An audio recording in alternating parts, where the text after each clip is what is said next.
Olá, galerinha boa do quarto ano, tudo bem com vocês? Esperamos que sim, ok? Que Papai do Céu cubra vocês de bênçãos e de muita proteção. Nós estamos aqui hoje para mais uma aula de história e o nosso conteúdo abordado será os primeiros anos de domínio português. Os primeiros anos de domínio português corresponde aos anos de 1500 até 1530 e é conhecido como período pré-colonial. Por que será pré-colonial? Porque ele acontece antes do Brasil tornar-se definitivamente colônia de Portugal. Os portugueses estavam envolvidos com o comércio asiático. Não tinham gente suficiente para iniciar um domínio efetivo no Brasil. Lembram lá das especiarias nas Índias? Eles ainda estavam negociando as especiarias. Todos os contatos aqui no litoral brasileiro eram feitos na costa, negociando a extração do pau-brasil, que era a matéria-prima.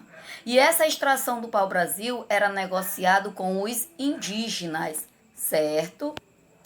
Nessa imagem aqui, nós temos a imagem dos alguns indígenas estão cortando a árvore de pau-brasil, levando até bem próximo às caravelas.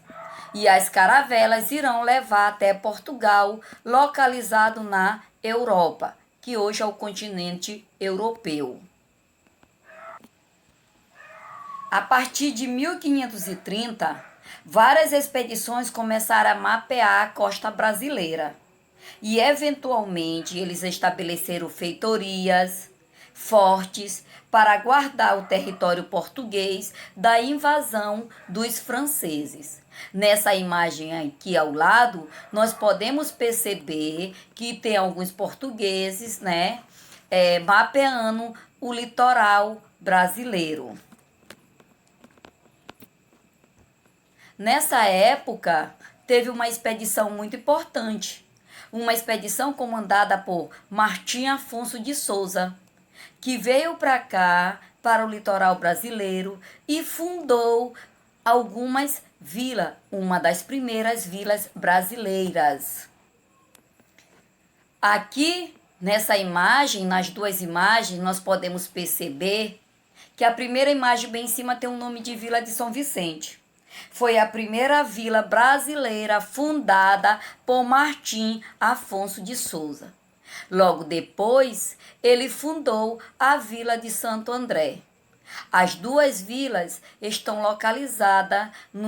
são localizadas no atual estado, hoje, que é o estado de São Paulo. Esses portugueses, eles trouxeram para o Brasil as primeiras mudas de cana-de-açúcar. Trouxeram as primeiras mudas de cana-de-açúcar que ajudou, desenvolveu-se em toda faixa do litoral brasileiro, ok? Durante muitos anos, houve uma grande disputa entre franceses e portugueses. Mas, após várias lutas, os portugueses conseguiram expulsar os franceses.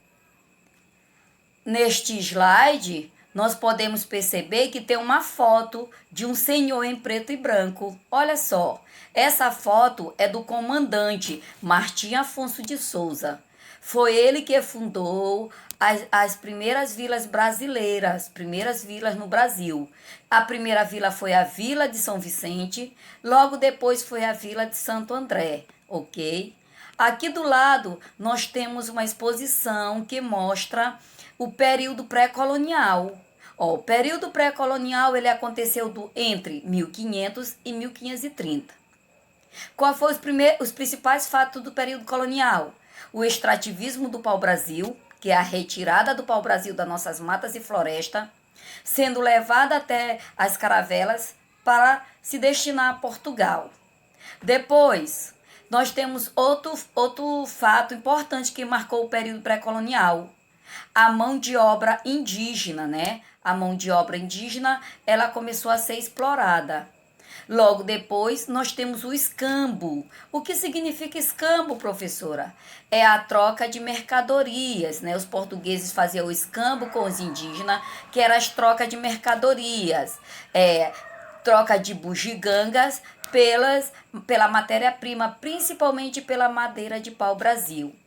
Eles também, no período pré-colonial, os portugueses fizeram feitorias, que são os armazéns, foram armazéns, feitorias são armazéns, para guardar a madeira de pau-brasil e também para se localizarem dentro e fazer a guarda naquele litoral, naquela região onde eles estavam localizados.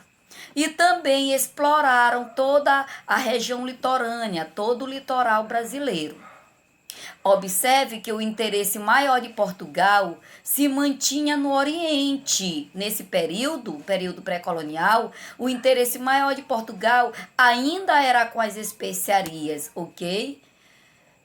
E depois que passa esse ano de 1500, que Martim Afonso de Souza, né, funda a Vila de São Vicente, no ano de 1532, é que começa outro período na história do Brasil, certo? Que nós vamos continuar na aula seguinte. Um forte abraço, até a próxima aula.